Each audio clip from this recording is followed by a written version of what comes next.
One of the fastest cornerbacks in now listen, my mom was manager. Let me tell you the reason why. Okay. Let me tell you about a game against a guy, the Dallas Cowboys. Should we move or they ain't going to be all right? Yeah. Okay.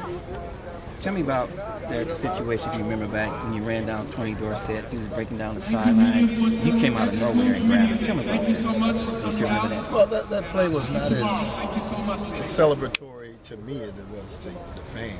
It was a play where our defense had given up a huge chunk of yardage, and it was my job to, go and run the guys down.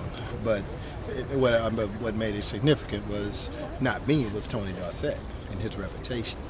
And what made it important was that it was a defensive play, and I need to go and make this tackle. So, in retrospect, after the season is over and all the gaming career is over, it was a fun, highlight, got me recognized as a kid who could, run. But the reality is I cover people.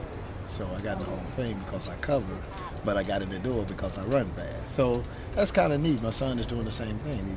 He leads with his speed, and then you show him that you can do the rest. So speed is important, but I would never belittle Tony Dorsett on any level. He is still one of my great heroes and great friends, and I was fortunate to be able to get my career kicked off by chasing him, but only reason why it's significant because he was significant.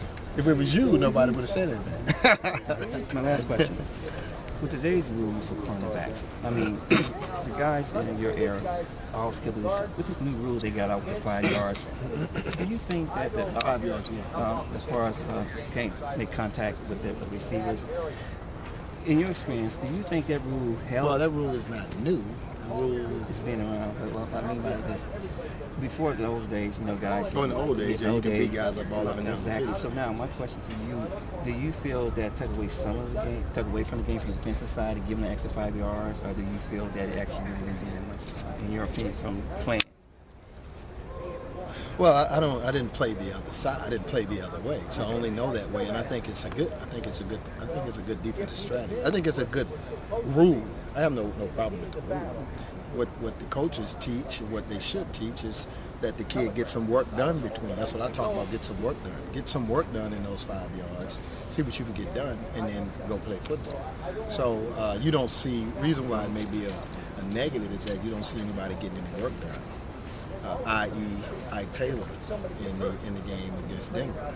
He didn't get any work done. He just like, oop, let me get out of your way, and the guy ran down the field. So that rule is good for both sides. But it just depends on which side's going to execute. Nothing wrong with that.